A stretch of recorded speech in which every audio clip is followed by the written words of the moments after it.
സംവിധായകൻ ഷാഫി അദ്ദേഹത്തിൻ്റെ ഇപ്പോൾ സംസ്കാര ചടങ്ങുകൾ ഇന്ന് വൈകിട്ടാണ്. പൊതുദർശനത്തിനുള്ള തയ്യാറെടുപ്പുകളൊക്കെ നടക്കുന്നു. മൃതദേഹം അദ്ദേഹത്തിൻ്റെ എളമരക്കരയിലുള്ള വീട്ടിലെത്തിച്ചിട്ടുണ്ട്. അപ്പോൾ അവിടെ നിന്നും അർച്ചന ഇപ്പോൾ ചേരുന്നുണ്ട്. Good morning കേരളത്തിനൊപ്പം. അർച്ചന, വല്ലാത്ത ഒരു പ്രതിസന്ധി സമയം തന്നെയാണ്.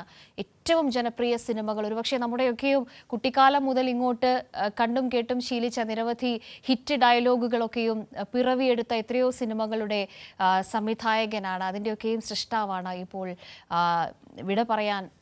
വിട പറഞ്ഞിരിക്കുന്നത് നമ്മളോട്.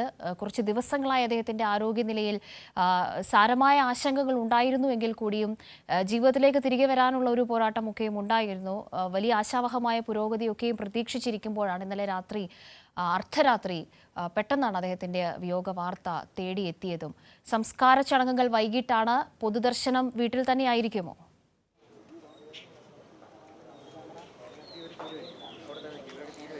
കവ്യ സൂചിപ്പിച്ചതുപോലെ തന്നെ കാലഘട്ടത്തിൻ്റെ പുതുമകളെ ഭേദിച്ചുകൊണ്ട് മലയാളികൾക്കിടയിലൂടെ സഞ്ചരിക്കുന്ന ചിത്രങ്ങൾ സമ്മാനിച്ച സംവിധായകനാണ് ഷാഫി. അദ്ദേഹത്തിൻ്റെ വിടവാങ്ങൽ മലയാള സിനിമാ ലോകത്തെ സംബന്ധിച്ച തീരാ നഷ്ടമാണ്. ഇന്നലെ ഏകദേശം 12:30 കൂടിയാണ് അദ്ദേഹത്തിൻ്റെ വിയോഗ വാർത്ത എത്തിയത്. ഈ മാസം 16-നാണ് ഗുരുതരമായ ആരോഗ്യ പ്രശ്നങ്ങളോടെ അദ്ദേഹത്തെ എറണാകുളത്തെ സ്വകാര്യ ആശുപത്രിയിൽ പ്രവേശിപ്പിച്ചത്. ശേഷം ഗുരുതരമായി തന്നെ സാഹചര്യം തുടരുകയായിരുന്നു. 4 ദിവസത്തോളമായി അദ്ദേഹം വെന്റിലേറ്ററിൽ ചികിത്സയിൽ കഴിയുകയാണ്. അതിനിടെയാണ് പെട്ടെന്ന് ഇന്നലെ അദ്ദേഹത്തിൻ്റെ വിയോഗ വാർത്ത എത്തിയത്. ഇന്നിനി പ്രധാനമായും ഇപ്പോൾ എളമക്കരയിലെ വീട്ടിലാണ് അദ്ദേഹത്തിൻ്റെ മൃതദേഹമുള്ളത്. ഇവിടെ നിരവധിയായ ആളുകൾ അദ്ദേഹത്തെ അവസാനമായി കാണാനായി എത്തുന്നുണ്ട്. ഏകദേശം 9 മണി മുതൽ അദ്ദേഹത്തിൻ്റെ പൊതുദർശനം ക്രമീകരിച്ചിട്ടുണ്ട്. അത് ഇതിന് തൊട്ടടുത്ത് കലൂര് മണപ്പാട്ടിപ്പറമ്പിൽ ഹാളിലാണ്, സഹകരണ സർവീസ് ബാങ്കിലെ ഹാളിലാണ് അദ്ദേഹത്തിൻ്റെ പൊതുദർശനം ക്രമീകരിച്ചിരിക്കുന്നത്. ഏകദേശം 9 മണി മുതൽ 12:30 വരെ അദ്ദേഹത്തിൻ്റെ പൊതുദർശനം നടക്കും. അതിനുശേഷം 4 മണിയോടെ കലൂർ ജുമാ മസ്ജിദിലാണ് അദ്ദേഹത്തിൻ്റെ ഖബറടക്കം ക്രമീകരിച്ചിരിക്കുന്നത്. എന്തായാലും മലയാളികളെ സംബന്ധിച്ച്, മലയാള സിനിമാ ലോകത്തെ സംബന്ധിച്ച് വലിയ നഷ്ടമാണ് അദ്ദേഹത്തിൻ്റെ വിയോഗത്തിലൂടെ ഉണ്ടായിരിക്കുന്നത്. കാരണം അത്രമാത്രം ജനപ്രിയമായ സിനിമകളാണ് അദ്ദേഹം മലയാളികൾക്ക് സമ്മാനിച്ചത്. ഒരു ചിരിയുടെ മാലപ്പടക്കം എന്നും അദ്ദേഹം തിയേറ്ററുകളിൽ പൊട്ടിച്ചിരുന്നു. മാത്രമല്ല ഒരു ചിരി വസന്തമാണ് അദ്ദേഹത്തിൻ്റെ സിനിമകളെക്കുറിച്ച് ഓർക്കുമ്പോൾ മലയാളികൾക്ക് നൽകുക. തലമുറകളോളം കൈമാറിക്കൊണ്ടിരിക്കുന്ന ചിത്രങ്ങളാണ്. അതിന്നും നെഞ്ചേറ്റുന്ന, അത് കാണാത്ത മലയാളികൾ വളരെ അപൂർവമായിരിക്കും. അതിൽ ഹൃദയത്തിൽ അടയാളപ്പെടുത്തുന്ന നിരവധിയായ ചിത്രങ്ങൾ അദ്ദേഹം മലയാളികൾക്ക് സമ്മാനിച്ചു. 2001-ലാണ് അദ്ദേഹം ആദ്യമായി ചിത്രം സംവിധാനം ചെയ്യുന്നത്. അത് വൺ മാൻ ഷോ എന്ന ചിത്രമാണ്. അതിലൂടെയാണ് അദ്ദേഹം സിനിമാ രംഗത്തേക്ക് അരങ്ങേറ്റം കുറിക്കുന്നത്. അതിനു മുന്നേ രാജസേനൻ്റെയും അതുപോലെ റാഫി മെക്കാട്ടിൽ കൂട്ടുകെട്ടിലെയും അസിസ്റ്റൻറ്റ് ഡയറക്ടറായി അദ്ദേഹം വന്നിരുന്നു. അതിനുശേഷമാണ് സ്വതന്ത്രനായി 2001 സിനിമ ചിത്രീകരിക്കുന്നത്.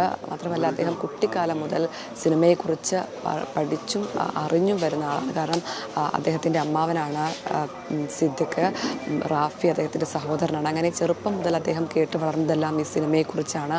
അപ്പോൾ അതിൻ്റെ ആഴം മനസ്സിലാക്കി അത് അദ്ദേഹത്തിൻ്റെ രക്തത്തിൽ അരിഞ്ഞതാണ്. അതുകൊണ്ട് തന്നെ നർമ്മം കലർന്ന ചിത്രങ്ങൾ അദ്ദേഹം എന്നെടുക്കുന്നു. അതൊക്കെ സൂപ്പർ ഹിറ്റായിരുന്നു.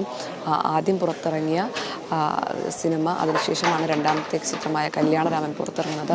അത് സൂപ്പർ ഹിറ്റായി മാറുകയാണ്. അങ്ങനെ പരാജയങ്ങൾ അറിയാതെ മുന്നേറിയ ഒരു സംവിധായകനാണ് അദ്ദേഹം. തൊട്ടതെല്ലാം പൊന്നാക്കി മലയാള സിനിമയിൽ വാണിരുന്ന ഒരു സംവിധായകൻ കൂടിയാണ്. ഒരു ബ്രാൻഡായി മാറിയിരുന്നതാണ് ഷാഫി. മാത്രമല്ല അദ്ദേഹത്തിൻ്റെ സിനിമയിലൂടെ അരങ്ങേറ്റം കുറിച്ച നായകന്മാരെല്ലാം ജനങ്ങളുടെ ജനപ്രിയ നായകന്മാരായി പിന്നീട് വാഴ്ത്തപ്പെടുകയും ചെയ്തിട്ടുണ്ട്. അങ്ങനെ അദ്ദേഹത്തിൻ്റെ ചിത്രങ്ങളിലൂടെ വന്ന പൃഥ്വിരാജ്, ജയസൂര്യ, ജയറാം തുടങ്ങിയ ആളുകളെല്ലാം ജനങ്ങൾക്കേറെ പ്രിയപ്പെട്ടതാകുന്നത് ഇദ്ദേഹത്തിൻ്റെ സിനിമകളിലെ വേഷങ്ങളിലൂടെയാണ്. അങ്ങനെ എണ്ണമറ്റ കഥാപാത്രങ്ങൾ ഇന്നും മലയാളികളുടെ മനസ്സിൽ മായാതെ നിൽക്കുന്നതാണ്. മാത്രമല്ല നമ്മളിന്നും നിത്യജീവിതത്തിൽ എപ്പോഴും അദ്ദേഹത്തിൻ്റെ ഒരു സംഭാഷണങ്ങളും മറയാത്ത മലയാളികൾ അപൂർവമായിരിക്കും. കാരണം അത്രമാത്രം സ്വാധീനം ചെലുത്തിയിട്ടുണ്ട് അദ്ദേഹത്തിൻ്റെ സിനിമകളും അദ്ദേഹത്തിൻ്റെ സിനിമയിലെ കഥാപാത്രങ്ങളും സംഭാഷണങ്ങളും എല്ലാം തന്നെ.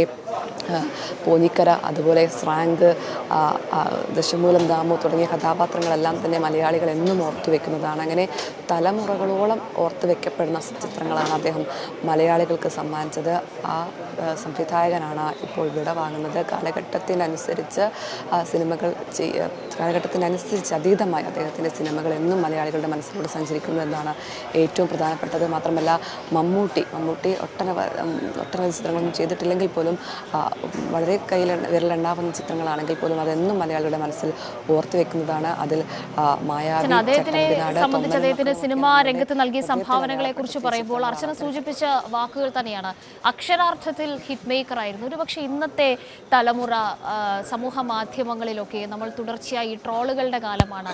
ഈ ട്രോൾ പേജുകളിലൊക്കെയും എല്ലാ കാലത്തും നിറയുന്ന തരത്തിലുള്ള ഡയലോഗുകൾ പതിറ്റാണ്ടുകൾക്ക് മുൻപേ തന്നെ അല്ലെങ്കിൽ അത്തരം കഥാപാത്രങ്ങളെ ഒരുക്കി വെച്ചിട്ടുള്ള ഒരു സംവിധായകനാണ്. കാലത്തിനൊപ്പം തന്നെയാണ് അദ്ദേഹത്തിൻ്റെ സിനിമകളും സഞ്ചരിക്കുന്നത്. എത്രത്തോളം ചിരിച്ചു മറിഞ്ഞിട്ടുള്ള നർമ്മ മുഹൂർത്തങ്ങൾ ആ സിനിമകളിലൂടെയൊക്കെയും സമ്മാനിച്ചിട്ടുണ്ട്. ഇപ്പോൾ അദ്ദേഹം വിട പറഞ്ഞ ഈ ഘട്ടത്തിലും അദ്ദേഹത്തിൻ്റെ സിനിമകളെക്കുറിച്ചൊക്കെയുള്ള ഓർമ്മക്കുറിപ്പുകൾ കാണുമ്പോഴും നമ്മൾ ആ ക്ലിപ്പിങ്ങുകളൊക്കെയും കാണുമ്പോൾ പെട്ടെന്ന് നമ്മൾക്ക് അറിയാതെ ഒരു ചിരി വരികയാണ്. അത്രത്തോളം നർമ്മ മുഹൂർത്തങ്ങൾ അദ്ദേഹം സമ്മാനിച്ചിട്ടുണ്ട്.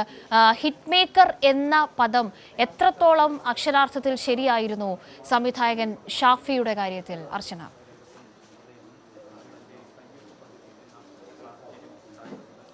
കാവ്യ സൂചിപ്പിച്ചതുപോലെ തന്നെ മലയാളികൾക്കൊരു ചിരിയുടെ വസന്തം തീർക്കാൻ അദ്ദേഹത്തിന് കഴിഞ്ഞിട്ടുണ്ട്. അതുകൊണ്ട് തന്നെയാണ് ആ കഥാപാത്രങ്ങൾ എന്നും നമ്മുടെ ഹൃദയത്തിൽ അടയാളപ്പെടുത്തുന്നത്. കാരണം ഓരോ കഥാപാത്രങ്ങളും ഓരോ സംഭാഷണങ്ങളും ഇന്നും സോഷ്യൽ മീഡിയ നമ്മൾ എടുത്തു നോക്കിയാൽ അദ്ദേഹത്തിൻ്റെ സംഭാഷണങ്ങളില്ലാത്ത സോഷ്യൽ മീഡിയയുടെ ഒരു ദിവസം പോലും കടന്നു പോയിട്ടില്ല. അത്തരത്തിൽ ഓരോ മലയാളികളും നമ്മൾ പലപ്പോഴായി ആവർത്തിക്കുന്ന സംഭാഷണങ്ങൾ പോലും അദ്ദേഹത്തിൻ്റെ ഈ ചിത്രങ്ങളിലെ കഥാപാത്രങ്ങളും ഇതൊക്കെ കടന്നു വരാറുണ്ട് എന്നതാണ് ഏറ്റവും പ്രധാനപ്പെട്ടത്. അങ്ങനെ നർമ്മം കലർന്ന ഒട്ടനവധി ചിത്രങ്ങൾ അദ്ദേഹം ജനപ്രിയ ചിത്രങ്ങൾ അദ്ദേഹം മലയാളികൾക്ക് സമ്മാനിച്ചു. മാത്രമല്ല തൊടുന്നതെല്ലാം പൊന്നാക്കുന്ന ഒരു രീതിയാണ് അദ്ദേഹത്തിൻ്റെത്. കാരണം ആദ്യത്തെ സിനിമ സൂപ്പർ ഹിറ്റാകുന്നു, രണ്ടാമത്തതും അതിലും സൂപ്പർ ഹിറ്റാകുന്നു. ഒരു സംവിധായകനെ സംബന്ധിച്ച് രണ്ടാമത്തെ ചിത്രം സൂപ്പർ ഹിറ്റാകുക എന്താണ് അദ്ദേഹത്തിൻ്റെ കരിയറിൽ ഏറ്റവും പ്രധാനപ്പെട്ട കാര്യം. അത് സാധിച്ച അപൂർവങ്ങളിൽ ഒരു സംവിധായകനാണ്. അത് മലയാള സിനിമാ ചരിത്രത്തിലും അത്തരമൊരു കാഴ്ച അപൂർവമാണ്. അങ്ങനെ 6 സിനിമകളോളം തുടർച്ചയായി 6 സിനിമകളോളം പരാജയമറിയാതെ സൂപ്പർ ഹിറ്റായി മാറുന്നു.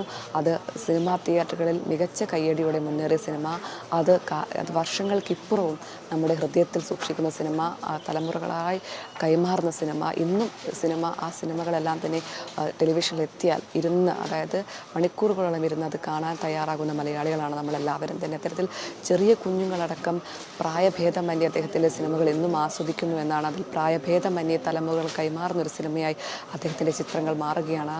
അങ്ങനെ എല്ലാ കാലത്തും സ്വീകാര്യമായ നർമ്മം കലർന്ന ചിത്രങ്ങളാണ് അദ്ദേഹം എടുത്തിരുന്നത്.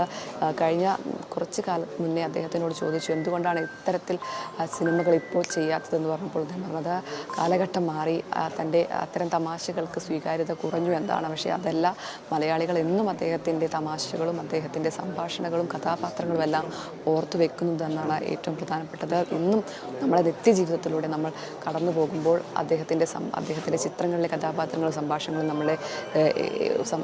നമ്മുടെ ഓരോ ദിവസങ്ങളിലും കടന്നു പോകുന്നതാണ്. അതിൽ സോഷ്യൽ മീഡിയയിലൊരു പോസ്റ്റ് എടുത്തു നോക്കിയാൽ പോലും അദ്ദേഹത്തിൻ്റെ സംഭാഷണങ്ങൾ നമുക്ക് കാണാം. അങ്ങനെ നിറഞ്ഞു നിന്ന ഒരു മലയാള സിനിമാ കാലഘട്ടത്തിൽ അദ്ദേഹം ഒട്ടനവധി ചിരിയുടെ നർമ്മം കലർന്ന ചിത്രങ്ങളാണ് അദ്ദേഹം സമ്മാനിച്ചത്. അങ്ങനെ 6ഓളം ചിത്രങ്ങളാണ് അദ്ദേഹത്തിൻ്റെ സൂപ്പർ ഹിറ്റായി മാറിയത്. അതിൽ പ്രധാനപ്പെട്ടത് കല്യാണരാമൻ, തൊമ്മനും മക്കളും, ന്യൂവാൽ കല്യാണം, ചോക്ലേറ്റ് തുടങ്ങി ഒട്ടനവധി ചിത്രങ്ങൾ. ഇതിൽ ഏറ്റവും പ്രധാനപ്പെട്ടത് മമ്മൂട്ടിയുമായി അദ്ദേഹം ഒരുപാട് ചിത്രങ്ങൾ ചെയ്തിട്ടില്ലെങ്കിൽ പോലും ചെയ്തതെല്ലാം ഇത്തരത്തിൽ പ്രധാനപ്പെട്ട കഥാപാത്രങ്ങളായി അവതരിപ്പിച്ചതാണ്. അതിൽ ചട്ടമ്പിനാട്, തൊമ്മനും മക്കളും ഒക്കെ മമ്മൂട്ടിയുടെ കരിയറെ സംബന്ധിച്ച് ഏറ്റവും പ്രധാനപ്പെട്ട ചിത്രങ്ങളായി അടയാളപ്പെടുത്തിയതാണ്. മറ്റെല്ലാ നടന്മാരെ സംബന്ധിച്ചും അവരുടെ മികച്ച ചിത്രങ്ങൾ എടുത്തു നോക്കിയാൽ അത് ഷാഫിയുടേതാണ്. അവരെല്ലാം തന്നെ ജനപ്രിയ നായകന്മാരാക്കി മാറ്റിയത് ഷാഫിയുടെ കഥാപാത്രങ്ങളിലൂടെയാണ്. അങ്ങനെ മലയാള സിനിമയ്ക്ക് വലിയ മികവ് നൽകാൻ അദ്ദേഹത്തിൻ്റെ സിനിമകൾക്ക് കഴിഞ്ഞിട്ടുണ്ട് എന്നാണ് ഏറ്റവും പ്രധാനപ്പെട്ടത്. അതുകൊണ്ട് തന്നെ അദ്ദേഹത്തെ അവസാനമായി കാണാൻ നിരവധിയായ ആളുകൾ, സിനിമാ മേഖലയിലെ ആളുകൾ എത്തും. കഴിഞ്ഞ ദിവസങ്ങളെല്ലാം തന്നെ മമ്മൂട്ടി അദ്ദേഹത്തെ ആശുപത്രിയിലായപ്പോൾ സന്ദർശിക്കുകയും ചെയ്തിരുന്നു. ഇന്നും അത്തരത്തിൽ നിരവധിയായ പ്രമുഖ നടന്മാരും സിനിമാ രംഗത്തെ നിരവധിയായ ആളുകളും അദ്ദേഹത്തെ അവസാനമായി കാണാനെത്തും. രാവിലെ മുതൽ, അതായത് ഒരു പുലർച്ചയോടെയാണ് അദ്ദേഹത്തിൻ്റെ മൃതദേഹം വീട്ടിലേക്ക് എത്തിച്ചത്. അതിന് ശേഷം നിരവധി ആളുകളാണ് അദ്ദേഹത്തെ അവസാനമായി കാണാൻ ഇളമക്കരയിൽ അദ്ദേഹത്തിൻ്റെ വസതിയിലെത്തുന്നത്.